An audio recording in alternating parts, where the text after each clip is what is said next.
지금으로부터 약 3,500년 전에 이스라엘 백성이 한 400여 년 동안 다른 나라에서 종살이를 하다가 하나님의 능력과 은혜로 그 나라를 빠져나오기로 했습니다. 이 애굽이란 나라에서 나와서 이제 이들은 여행을 하고 있습니다. 약 어린아이까지 약 300만에 이르는 많은 사람들이 한 나라 전체가 이동을 하고 있습니다. 가나안 땅이라는 곳으로 가는데 그 중간에 있는 곳이 신의 산입니다. 신의 산이라는 곳에는 그 주변이 또 광야이기 때문에 그 신의 광야로 움직여가는 그런 과정에 르비딤이라는 곳에 도착하게 되었습니다. 이때 먹을 것이 없자, 마실 것이 없자 하나님에 대해서 불평을 합니다. 그래서 하나님께서 반석에서 물이 나오게 하십니다.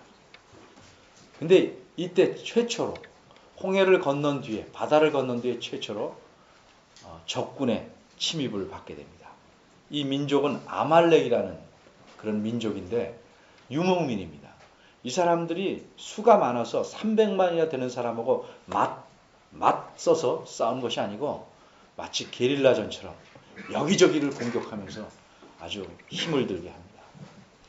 그러니까 여자 이렇게 강한 쪽이 아닌 약한 쪽을 계속 치면서 아주 골치 아프게 했습니다. 그러니까 사방에서 난리가 났습니다. 여긴 싸움을 훈련해본 군사도 없는데 그저 수만 많을 뿐이지. 근데 이 유목민, 이 아말렉은 그 당시에 가장 강한 유목민 중에 한 사람이고 재빠른 사람들인데 사방을 들쑤시고 다니면서 이스라엘 백성을 공격합니다. 그러자 그 지도자인 모세가 여호수아라는 사람을 대장으로 삼아서 군사를 뽑아서 내일 싸우고 나는 내일 산꼭대기에 올라가서 하나님의 지팡이를 들고 산꼭대기로 가겠다. 참 이상한 전략입니다. 모두 모아서 진을 만들어서 싸우자 이게 아니고 산꼭대기에 나는 지팡이를 들고 갈 테니 너는 사람들을 모아서 싸우라. 그러나 여호수아는 모세의 말대로 행했습니다. 그 다음날 아말렉 사람들과 계속 싸우는데 모세는 자기 형인 아론과 또 다른 지도자인 훌과 앞에 있는 산에 올라갔습니다. 거기서 전쟁의 전체 상황이 보일만 한 꼭대기에 올라서서 지팡이를 가진 손을 듭니다. 손을 들면 이스라엘이 이기는 형편으로 바뀌고 피곤해서 손을 내리면 아말렉이 이기는 희한한 일들이 벌어집니다. 손을 드냐 내리냐에 따라서 전쟁의 승패가 왔다 갔다 하고 있습니다. 그런데 이 손이 피곤하니까 그냥 맨손을 들고 있는 것도 그거 오래 못 가는데 옛날에 벌 받아봐서 알죠? 오래 못 가는데 지팡이 그 긴 지팡이를 들고 있으니까 무척 피곤합니다. 그래서 양쪽을 다 피곤하니까 이 점점 들을 수가 없게 돼요. 제가 처음에 옛날에 지휘를 했는데 학생 때 이 지휘를 몇 번 하고 나니까 여기에 이렇게 여기 아파요. 뭐라 그러죠? 하여튼 가래토시 이런 게 쓰고 굉장히 아프더라고요. 맨손을 흔드는 건데도. 그러니 그런 거 한번 상상해 보면 이거 드는 일이 그것도 하루 종일을 얼마나 힘들겠습니까? 그러니까 팔을 못 올리니까 이스라엘이 점점 지게 됩니다. 그러자 같이 올라갔던 사람들이 지혜를 짜서 돌을 하나 놓고 거기에 앉히고 그러면 팔을 들으면 순채로 밀 수 있잖아요. 그러니까 팔을 들게 하고 밀고 또 한쪽 들고 밀고 그렇게 해서 계속 해가 질 때까지 손을 들고 있겠습니다. 그 결과 이스라엘이 승리하게 됐습니다. 자, 여기서 이제 우리가 생각해 볼 게 있어요. 이게 간단한 내용인데요. 이 하나님의 지팡이라는 것을 들면 이기고 내림을 진다. 우리 옛날에 전래 동화에 나오는 도깨비 병명이 같이 뭐 나와라 하면 뚝딱하면 나오는 것처럼 하나님의 지팡이가 어떤 신비한 능력인가. 요새 스타워즈나 이런 영화에 보면 광선 칼 같은 게 있는 것처럼 그 지팡이에서 옛날에 뭐가 확 나가가지고 이기게 했는가. 근데 전체 내용을 살펴보면 전혀 그렇지 않습니다. 그렇지 않은 이유를 좀 생각해 보겠습니다. 14절 보면 여호와께서 모세에게 이르시되 이것을 책에 기록하여 기념하게 하라, 기억하게 하라 이런 말입니다. 그러면 이것이라는 게 지팡이가 이기게 했다 이렇게 기록하라는 걸까? 그런 뜻을 알 것 같아요. 여호와께서 하나님께서 지팡이가 이기게 했다. 내가 이기게 한 게 아니고 지팡이가 이기게 했다. 이걸 기록해서 대대로 기억하게 하라 말의 모순 같아요. 더군다나 그 다음에는 뭐라고 말씀하냐면 여호수아의 귀에 외워 들려라. 여호수아 귀에 아주 자세히 말해줘라. 여호수아는 싸우고 돌아왔어요. 어떻게 이겼는지 몰라요. 어떻게 막 싸우는데 지기도 하고 이기도 하고. 근데 무엇을 말하라고요? 지팡이가 이기게 했다. 이렇게 말한다는 건 상당히 어색하죠. 이 지팡이가 니네 싸움을 좌지우지했다. 이거 참 이해하기 힘든 얘기죠. 그 다음에 또 말씀하기를 내가 아말렉을 도말하여 천하에서 기억함이 없게 하리라. 여호와께서 아말렉을 도말한다는 건 싹 지운다는 거예요. 아예 사람들이 기억도 못하게 멸망시켜버리겠다. 근데 이제 것은 아말렉과 안 싸우시다가 지금은 지팡이가 싸웠고 내가 좀 쉬고 있었더니 지팡이가 했네. 다음부터는 지팡이 말고 내가 해보겠다. 그런 뜻으로 말했다고 보기는 또 어렵습니다.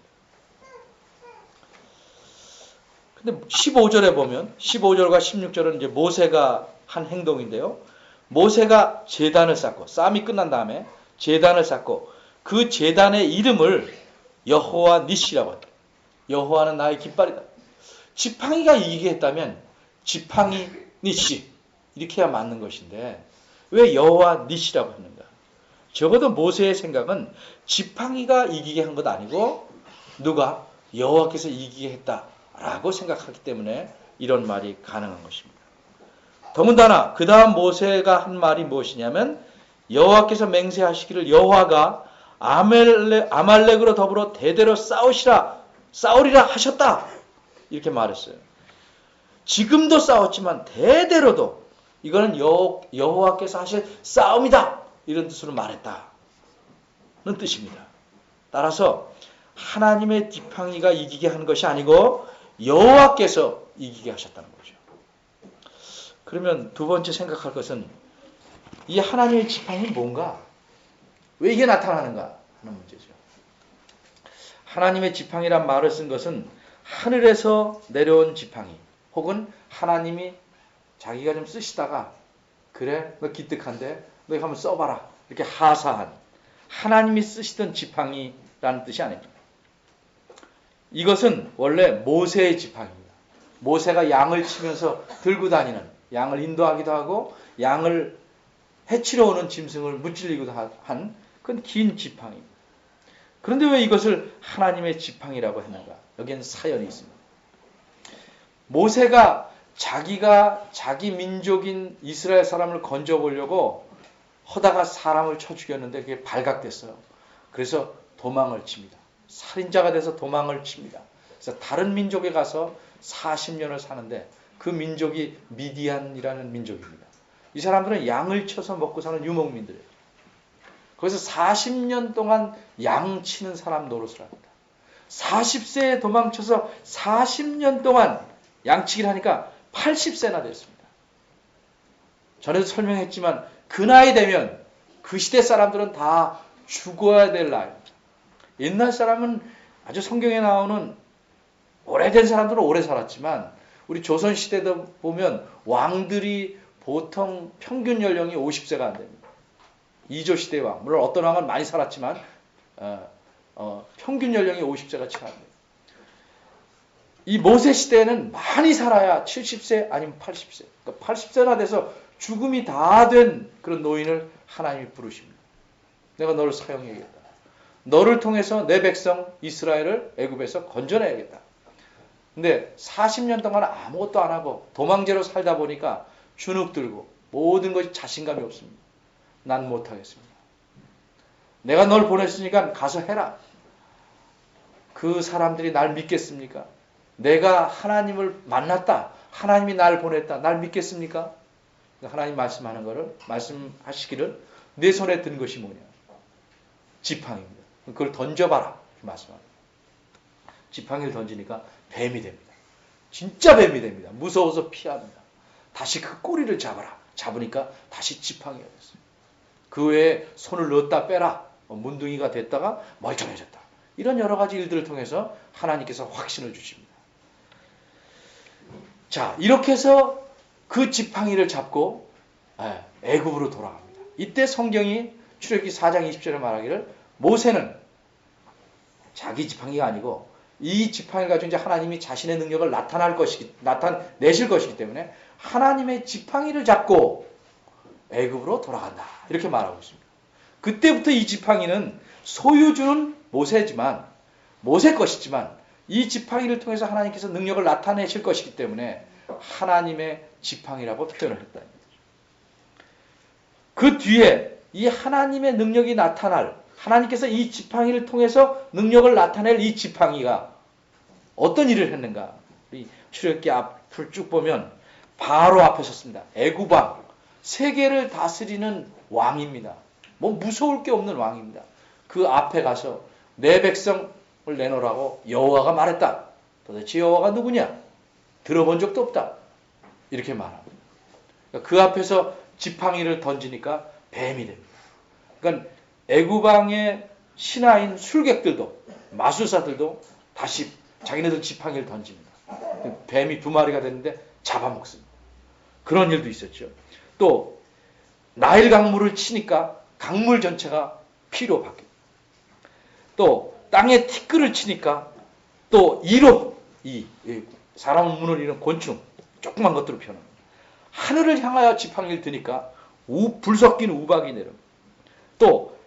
또 지팡이를 들자 동풍이 불어서 메뚜기가 와가지고 애굽 땅을 꽉 채웁니다. 더군다나 우리가 아는 바대로 홍해 앞에 서니까 뒤에는 애굽 군사가 쫓아오죠. 지팡이를 내미니까 바다 쪽으로 바다가 갈라집니다. 이 지팡이를 통해서 하나님의 능력이 나타남을 가시적으로 눈에 보이게 보입니다. 그냥 갈라진 게 저절로 되는 게 아니고 저 하나님의 능력이 지팡이를 통해서 나타남으로써 하나님이 능력을 보이시는가를 사람들이 보게 하는 겁니다. 마치 지휘관이 이렇게 쥐봉을 들듯이 또 밴드부 악장이 지휘봉을 가지고 이렇게 하면 움직이듯이 어떤 상징적인 역할을 하는 것입니다. 요 지금 공격을 받아 싸우고 있는 요 르비딤에서도 사람들이 물이 없다고 난리를 치니까 하나님을 원망하니까 하나님 뭐라고 말씀하셨냐면 17장 5절에 보면 이스라엘의 장로들을 데리고 나일강, 하수는 나일강을 치던 내 지팡이를 손에 잡고 가라. 가서 반석을 쳐라. 그러니까 물이 나온다. 이래서 이 모세의 지팡이를 하나님의 지팡이라고 하는 것은 하나님의 능력이 나타나는 그런 상징물로서 하나님의 지팡이라고 말하는 것입니다. 모세가 이렇게 말했죠. 나는 하나님의 지팡이를 손에 잡고 산 꼭대기에 가서 쓸 것이다. 이렇게 말할 때의 심정은 하나님의 능력을 의지하고 다시 한번 하나님께서 자신의 능력을 보여주시기를 기도하고 확신하는 마음으로 이렇게 말을 한 것입니다. 그래서 올라가서 손을 들고 하나님의 능력이 나타나기를 또 확신하면서 손을 들게 되겠습니다. 여기서 미리 좀 알아야 될 것은 어떤 분들은 이렇게 말합니다. 이런 말에 가끔 휘둘릴 수 있으니까 제가 미리 설명을 합니다. 손을 한 손을 들었다가 내리고 또 한 손을 들었다 내렸겠느냐? 아니면 지팡이를 이렇게 2손으로 계속 들고 있었겠느냐? 그럼 어떻게 생각하십니까?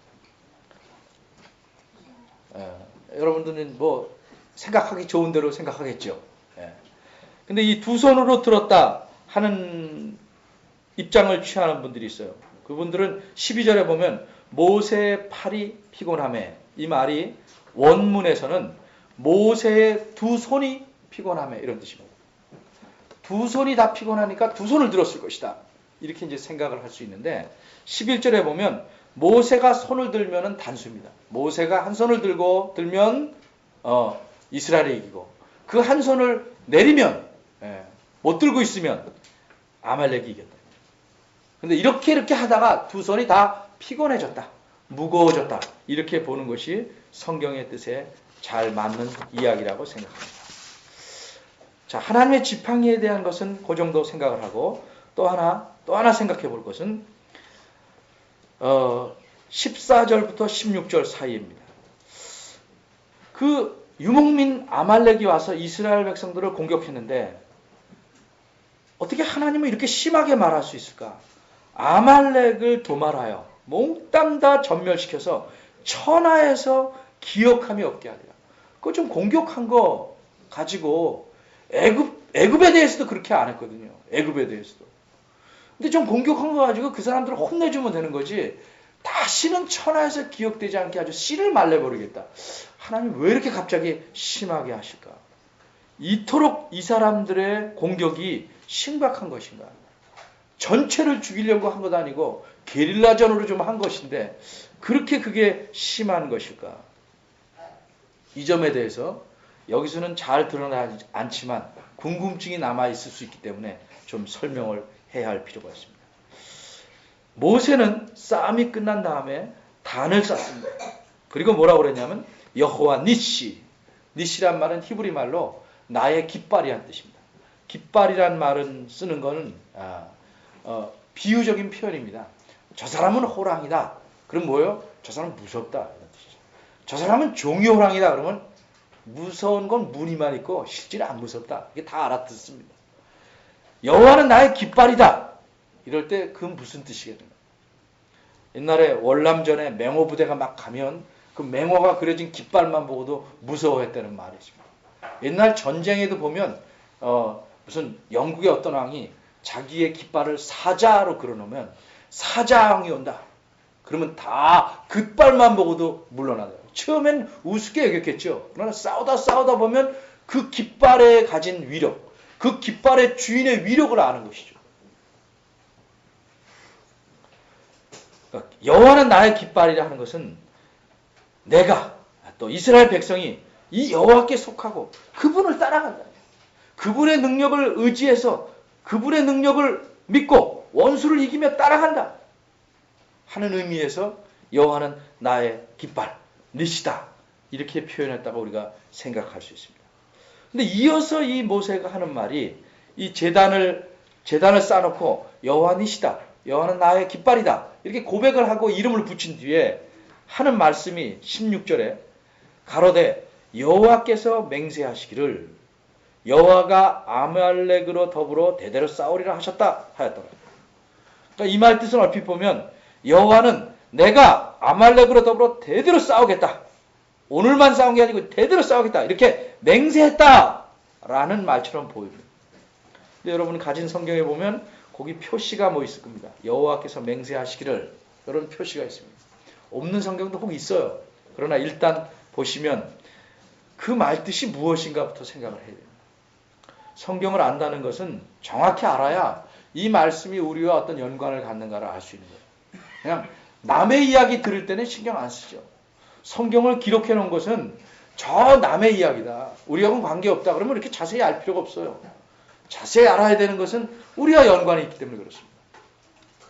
여호와께서 맹세하시기라는 표현은 원래 이 히브리어의 뜻에서는 직역을 하면 그대로 말하면 손이 여호와의 보좌 위에 있기 때문에 손이 여호와의 보좌, 여호와께서 앉아 계신 보좌 위에 있기 때문에 여호와가 뭐라고 말했냐면 아말렉으로 더불어 대대로 싸우리라 하셨다.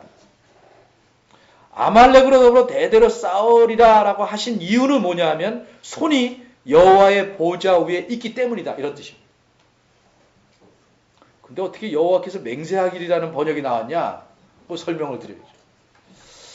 여기에 크게 세 가지 해석이 있습니다. 이 손이 누구의 손이냐에 따라서 해석이 달라집니다. 첫째는 여호와의 손이다 말이에요. 여호와의 손이 그렇다면 여호와의 손이 여호와의 보좌 위에 있기 때문에 자 이렇게 앉으셔서 손을 지켜들었다는 거예요. 그러니까 여호와의 보좌 위에 여호와의 손이 올라가 있으니까 이건 뭘 의미하냐면 맹세하는 표현이에요. 맹세. 내가 이렇게 축복하듯이 이게 맹세. 여호와께서 앉으셔서 손을 자기 보좌 위로 올리셨으니까 이건 맹세하셨다는 거죠. 그래서 우리말 성경에는 이 뜻을 따랐어요. 여호와께서 맹세하시기를 이렇게 표현했다는 거죠. 여호와께서 자기 손을 보좌 위로 올리셨기 때문에 맹세하시기를 대대로 싸우겠다 이렇게 하셨다. 그런데 여기서 문제가 뭐냐면 왜 그렇게 아말렉을 가지고 대대로 싸우시려고 하냐 도대체 이유가 설명이 안 돼.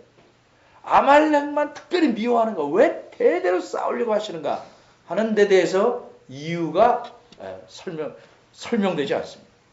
그래서 두 번째 해석은 뭐냐면 모세의 손이다. 모세의 손이 여호와의 보좌 위에 들렸다. 있다.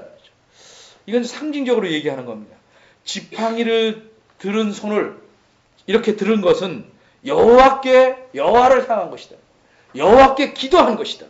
뭐라고 기도했냐면 이 아말렉을 영원히 없애주시옵소서. 그러니까 하나님께서 좋다. 내가 대대로 싸워서 없애주겠다. 이렇게 허락하신 것이라는 뜻입니다. 그런데 우리가 성경 전체를 생각해보고 또 하나님의 성품을 살펴볼 때 정당한 이유 없이 그저 모세가 이 아말렉 그냥 대대로 씨를 말려주십시오. 여기에 하나님이 응답하신다면 너무 잔인한 하나님이죠. 정당한 이유가 안 돼요. 그래서 세 번째로 있는 해석이 뭐냐면 이건 아말렉의 손이다. 아말렉의 손이다. 그 아말렉의 손이 여호와의 보좌 위에 있다. 누가 까불면 우리가 이렇게 딱 올리죠, 그렇죠? 한 대 줘 박으려고 이렇게 딱 올린다. 그러니까 아말렉이 손을 들어서 감히 여호와의 보좌에 계신 여호와를 치려고 손을 들었다. 이것은 그렇다면 이게 이유가 설명이 됩니다. 감히 여호와를 치려고 덤벼드니까 하나님은 굉장히 노하시고 네가 날 쳐? 그러면 내가 너와 대대로 싸워서라도 너를 멸망시키고. 이것이 성경 전체 내용에 가장 가까운 해석입니다. 그래서 밑에 여러분이 그 2라고 쓴 데 밑에 보면 여호와의 보좌를 치려고 손이 들렸으니 이렇게 번역해 놓은 게 밑에 보일 겁니다. 요 손은 무엇을 전제한 것이면 아말렉의 손이다. 그러니까 치려고 손이 들렸다. 이렇게 이제 이해하는 것입니다. 제가 설명하는데 자꾸 따라오면서 보셔야지. 그렇지 않으면 무슨 말인지 모릅니다. 이게 좀 어려운 본문이에요. 쉬운 설교도 하지만 어려운 것도 해서 자꾸 성경 말씀을 깊이 알아가야 됩니다. 어린이들도 자꾸 따라오면 야 이렇게 글을 이해하는 거구나. 하나님은 이런 뜻이구나. 자꾸 실력이 는다 말이죠. 자 그런데 여기서 또 하나 생각할 거는 아말렉은 무슨 전차나 말을 타고 하늘을 날아가서 하나님을 치려고 그런 것이 아니고 땅에서 이스라엘 사람들을 공격한 것인데 왜 하나님께서 자기를 치려고 생각하셨을까 하는 거죠. 아주 쉬운 예로 정말 싸울 수 있는 아이끼리 싸워서 때리려고 그러는 건 이해가 되는데 아주 갓난 애를 어른이 때리려고 그러면 부모가 어떻게 느껴요? 이거는 완전히 나를 치는 거다 이거는. 갓난 애가 무슨 싸울 능력이 있다고. 나에 대한 도전이다. 목을 걸고 싸우죠. 근데 성경에는 하나님께서 이런 태도를 잘 보이십니다. 자기 백성에 대해서 공격하는 것은 곧 나를 공격하는 것이다. 바꿔 말하면 좀 어려운 말로 하나님은 자신과 자기 백성을 동일시하는 거예요. 같이 여기는. 이런 일은 신약에서 대표적인 것이 뭐냐면 바울이라는 사람이 나중에 예수 믿게 된 바울이라는 사람이 이름을 고치기 전에 사울 예수 믿는 사람을 다 잡아 죽이고 옥에 가두고 막 이러려고 돌아다닌 사람이 그 일을 위해서 가다가 예수님을 만나죠. 근데 예수님이 뭐라고 말씀합니까? 누구십니까? 그러니까 내가 핍박하는 예수다. 이 사람이 직접 예수님을 핍박한 적은 없어요. 그러나 예수 믿는 자를 핍박한 것을 곧 뭐라고 그래요? 나를 핍박한 것이다. 예수님 이런 말씀 잘 쓰죠. 어린아이 하나를 대접한 것은 곧 뭐예요? 나를 대접한 것이다. 어린아이를 무시한 것은 나를 무시한 것이다. 구약에도 그래요. 가난한 자를 멸시하는 것은 곧 나를 멸시하는 것이다. 이런 하나님 말씀합니다. 그러니까 자기 백성과 하나님 자신이 같이 생각하셔요. 동일시하신다. 자, 후에 그러면 이스라엘 공격한 것은 하나님을 공격한 건데 이 공격이 하나님에 대해서 그렇게 심각하게 하나님 받아들일 정도인데 실제로 이스라엘을 어떻게 공격했기 때문에 그렇게 심각하게 받으셨을까? 우리 그걸 좀 생각을 해봐야 됩니다. 그래서 그 다 죽여야 될 만큼 이게 심각한 것인가? 여기 14절에 보면 여호와께서 모세에게 말했어요. 이것을 내가 이기게 했다는 걸 책에 기록하고 이 사건을 잘 기록해서 늘 기억하게 하라. 그래서 기록합니다. 기록하고 후에 이 사람들이 다 죽고 어른들이 새로운 광야에서 태어난 새로운 사람들이 또 애굽에서 나온 20세가 안 된 사람들이 가나안 땅으로 다시 들어갈 때 이 사건을 말합니다. 이 사건을 신명기 25장으로 가보겠습니다. 이렇게 모세는 설명합니다. 25장 17절부터 설명하겠습니다. 출애굽기 다음에 레위기 신명기. 너희가 애굽에서 나오는 길에 아말렉이 네게 행한 일을 기억하라. 대대로 기억하게 했어요. 네. 그들이 어떻게 했냐? 그들이 너를 길에서 만나 너와 너의 피곤함을 타서 내 뒤에 떨어진 약한 자들을 쳤다. 그래서 너는 가나안 땅에 들어가서 아주 강해지고 안식을 얻게 되면 아말렉의 이름을 천하에서 도말해라. 잊지 말라. 자, 왜 이들을 몰살해라? 이스라엘을 그냥 정당하게 공격한 게 아니고 피곤해서 뒤에 떨어진 약자, 어린아이들, 여자들 이런 사람들을 그냥 공격한 거죠. 뭐 전쟁이면 그럴 수 있지 않는가 이렇게 생각할 수 있는데 이것이 하나님 보기에는 용납이 안 되는 거예요. 하나님은 어떤 분이신가 우리가 잘 알아야 돼요. 우리가 하나님을 가르쳐 공의의 하나님이라고 그래요. 공의의 하나님. 장사꾼들이 다른 일 하는 다르게 속여먹는 것은 봐줄만 해요. 근데 장사꾼들이 저울추를 속이는 것은 용납 못하겠대요. 재판관들이 다르게 개인적으로 뇌물 받는 거는 용납할 만하지만 잘못되지만 재판에 뇌물이 영향 미치는 거는 용납 못한다. 공이라는 건 그런 거예요. 그래서 하나님께서는 어떻게 표현하냐면 내가 싫어하고 원수도 그 원수가 엎어지거나 원수의 나귀가 쓰러지면 그를 도와서 이렇게 세워요. 어려운 일을 당한 자가 누구든지 너와 관계 상관없이 도와라. 이게 하나님의 공의예요. 그래서 하나님은 하나님을 싫어하거나 하나님을 대적하거나 하나님을 미워하는 자에게도 골고루 비와 해를 주시는 거예요. 공의란 건 그런 거예요.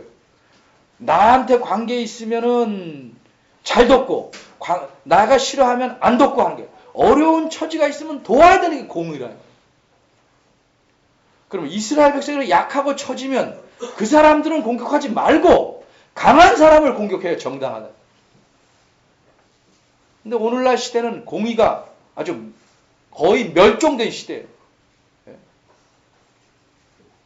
그러니까 돈 많은 사람이 돈 없는 사람을 무시하는 것은 정말 공의를 위반하는 거예요. 그러니까 어른이 아이들을 때리는 거 정말 공의를 위반하는 거예요. 같은 어른끼리 싸우는 것은 잘못한 것이지만 그렇게 공의를 심각하게 깨트리는 건 아니에요. 남편이 아내를 때리는 것 이것 상당한 공의의 위반이라 이 말이죠. 왜? 물론 어떤 다른 케이스가 있겠죠.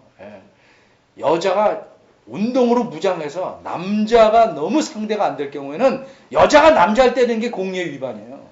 그러나 그건 일반적인 게 아니고 정말 하나님이 귀하게 여기는 공의를 크게 위반해요. 이런 민족은 이 땅에서 있을 필요가 없다는 거죠. 정말 야비하고 비열하게 공격을 했어요. 그런데 이렇게 한 이유가 뭐냐? 하다 보니까 그렇게 된 게 아니에요. 그건 또 좀 변명의 여지가 있어요. 근본적인 이유는 뭐냐? 그 25장 신명기 18절. 하나님을 두려워하지 아니해요. 이게 하나님의 백성임을 알면서도 하나님을 두려워하지 않기 때문에 하나님의 공의를 무시하고 약자를 쳐버렸다. 하나님이 중요하게 여기는 건 이거예요. 하나님을 두려워하지 않아요. 그래서 하나님의 공의를 짐짓 무시하고 한다. 예수님 안 믿는 사람도 이른바 소위 사나이, 신사도 이런 게 있죠. 그죠? 학생들도 보면 예수님 안 믿어도 자기 약한 애가 자기 때리는 건 그냥 맞고 있어요. 저희 고등학교 때 벌써 사범하던 애가 있어요. 사범. 사범이에요. 걔는 누구하고 싸우는 법이 없어. 걔 손을 보면 여기 전부 산 같아. 태권도 4단인가 사범이에요. 그냥 때리면 그냥 맞아요. 왜 너 그러냐? 그러면 내가 한번 딱 치면 끝나는데, 쟨 병신 되는데, 나 그냥 맞고 말게. 그게 이른바 신사도, 사나이도예요.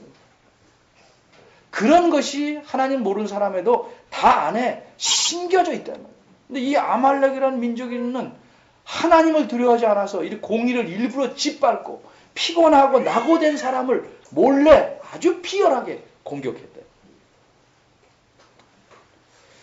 그러면 아말렉, 근데 그 다음 18장에는 여러분이 다 아는데, 출애굽기 18장은 미디안족이 나와요. 미디안족이나 아말렉족이나 다 아브라함의 후손이에요. 근데 한 미디안족은 이드로라는 사람 나오지만 하나님을 잘 섬겨서 복을 받는데 하나님의 공의를 짓밟아서 멸망을 받게 되죠. 700년 후에는 더 이상 성경에 나타나잖아요. 아말렉은 모두 멸망되고 말아요. 이 지구상에 아말렉이라는 민족은 존재하지 않게 됩니다.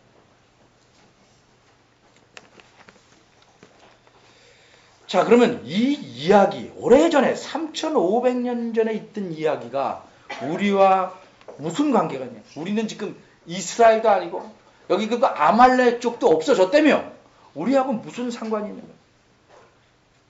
더군다나 우리는 뭐 지팡이도 없고 우리하고 무슨 관계가 있는 거야?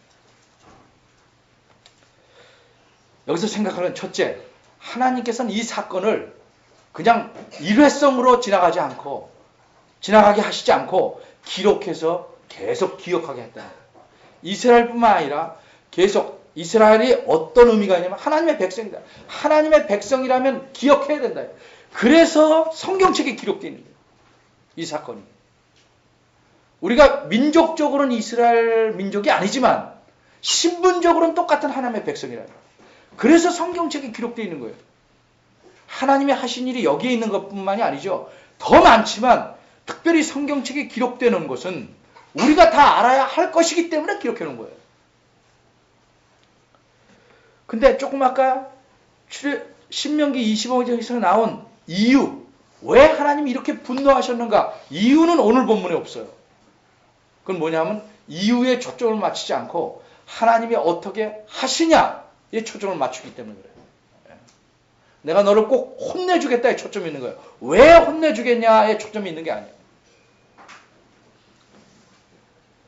그러니까 무슨 이야기를 하고 싶은 거냐면 이 본문에서 하나님은 옛날에 이랬던 것처럼 언제나 자기 백성을 보호하시고 반드시 승리케 하시다. 여호와께서 싸우셔서 자기 백성을 보호하시고 승리케 하신다. 하나님은 하나님의 백성을 힘들게 하고 괴롭게 하고 약한 자를 치는 이런 아말렉과 같이 하나님을 도전하는 세력을 절대 놔두시지 않는다. 이런 사실을 알기에 교회는 수적으로는 적어도 미약한 것 같아도 이런 하나님을 믿기에 든든히 서갈 수 있는 거예요. 근데 이런 하나님을 도전하는 세력의 항상 배후에는 보이지 않는 강력한 힘이 있어요. 그것이 사탄입니다. 여러분 아시는 분은 아시겠지만 우리 교회를 여러 가지로 표현합니다. 교회가 이 땅에서 사는 동안 교회를 뭐라고 별명을 붙이냐면 전투하는 교회다. 이렇게 말합니다. 전투하는 교회. 교회는 이 땅에 살면서 하나님을 대적하는 무리, 세력과 싸우는 역할을 하는 겁니다. 그래서 성경의 에베소서에 보면 너희는 성령의 검을 가져라 이렇게 말합니다. 구원의 투구를 써라. 믿음의 방패를 입어라. 차라 말해요. 왜? 무장하라는 거죠. 무장. 근데 싸울 게 누구냐는 거죠. 싸우는 게. 저쪽 교회하고 싸우냐? 아니면 교회 못 나가는 사람하고 싸우냐? 다른 사람하고 싸우는 게 아니고 너희들이 싸울 것은 혈과 육이 아니요. 하나님을 대적하는 사탄. 그 사탄이 움직여 나가는 죄라 이 말이에요. 죄. 근데 이 죄, 사탄과 싸우는 건 무력을 싸우는 게 아니에요. 그래서 성령의 검이라는 건 뭘 말하냐면 하나님의 말씀을 그렇게 표현한 거죠. 그럼 어떻게 싸우냐? 하나님 말씀에 근거해서 사랑과 희생으로 싸우는 거예요. 무기가 달라요. 사랑과 희생으로. 죄를 물리치고 사랑과 희생으로, 섬김으로 싸우는 거예요. 이게 교회가 할 일이에요. 이렇게 할 때 하나님이 보호하시고 승리케 한다는 거죠. 근데 사람들이 혈로 싸우고 무기로 싸우고 멱살 잡고 싸우면 교회가 갈라지는 거예요. 그런 교회는 보호하지 않아요.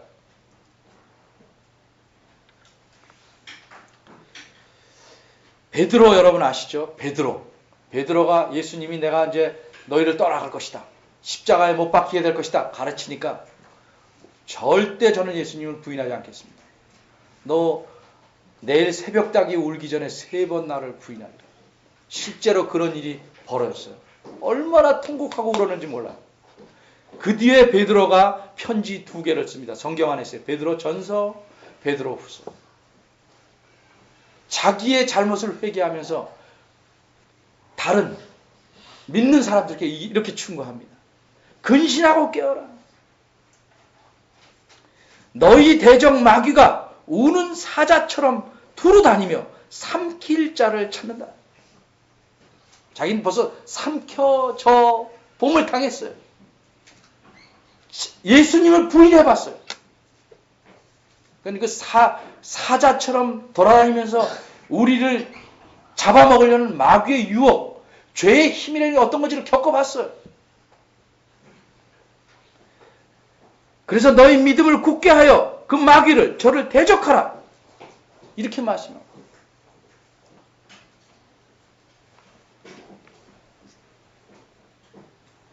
우리는 전부 교회는 예수 믿는 사람은 하나님의 깃발 아래 모여있는 사람. 싸우기 위해서 모여있는 것이에요.